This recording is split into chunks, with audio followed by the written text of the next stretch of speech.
Hi everybody, drawninjakc here, and today's video I am creating a character to go head to head with DAX from ZHC. That's right, he really hasn't had any other character come along to challenge him. DAX is a beast. ZHC is a beast. Come on, look how good he's doing on YouTube. But now comes a character that I'll create to take on DAX. I guarantee you it's gonna be a match made in hell.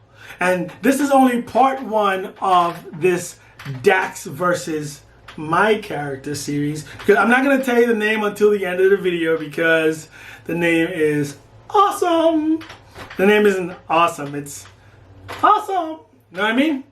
In any case, I've created this character to take on DAX. So this is kind of like part one of a series. I'm creating the character, and then I may do a battle. The next video will be like a battle scene, or maybe a short comic book that I'll narrate of the battle. And then the final video will be a drawing scene of the final blow.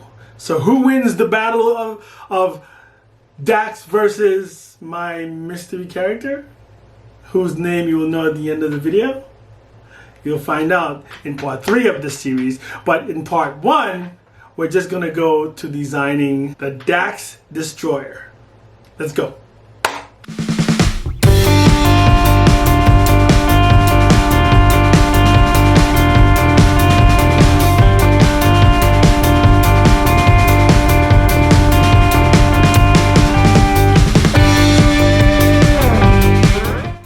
What my first sketch of the DAX Destroyer looked like. He had a sword, he had goggles, he had a cape, and he also had an armor, or chest-plated armor, and he also had flame for hair.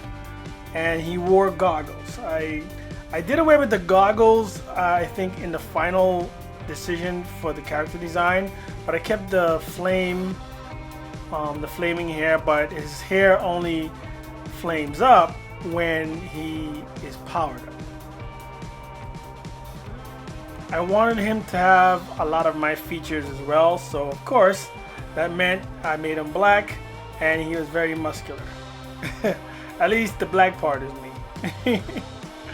Now, designing the character, even going straight from the preliminary designs, there were a lot of changes that I needed to make from the sketch design that you just saw to the final design. And even as I was drawing the final design, I was creating it as I went along. So there were a lot of changes that I knew I had to make, but for me to make those changes or to see if they were actually relevant to the character, I had to start drawing the character. It's harder for me to make changes on the character when I'm designing it. I actually have to put in some final details in order for me to say, okay, well, this looks good together or this doesn't look good together.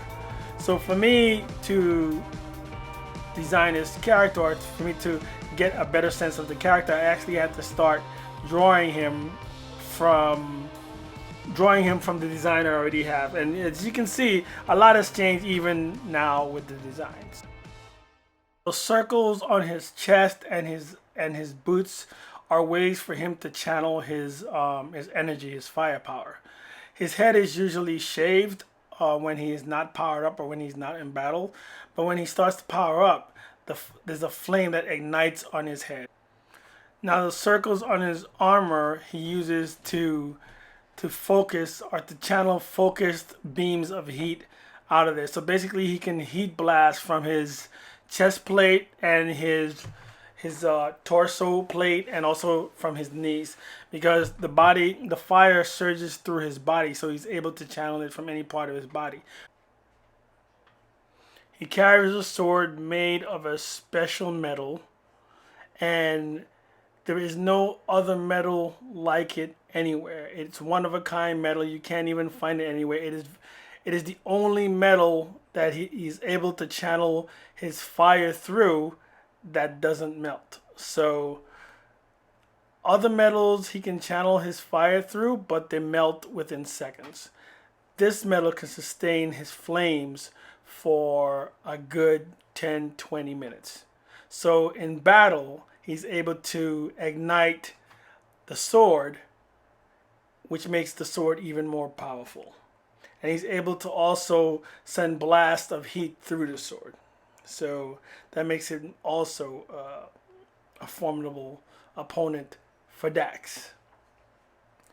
Now, like I said, he was black, so his skin had to be definitely dark. But I also want to kind of like play around with the colors, so I wanted to make sure that there was lighting from the flames on his head reflecting on his face, so the lighting was basically from above. And even at this point, I didn't really have the color scheme all together, so I was kind of making it up as I went along, but I liked how the orange and the green kind of worked together, so I went with that, and also how the gold worked with the orange and the green. I also had to make the channeling circles on his suit look like they were harboring intense heat, ready to be released. So I did that. It looked really good, and all was left was the sword and also the cape. After getting the right color scheme, the only thing left was his name. And ladies and gentlemen, I would like to introduce you to Samson.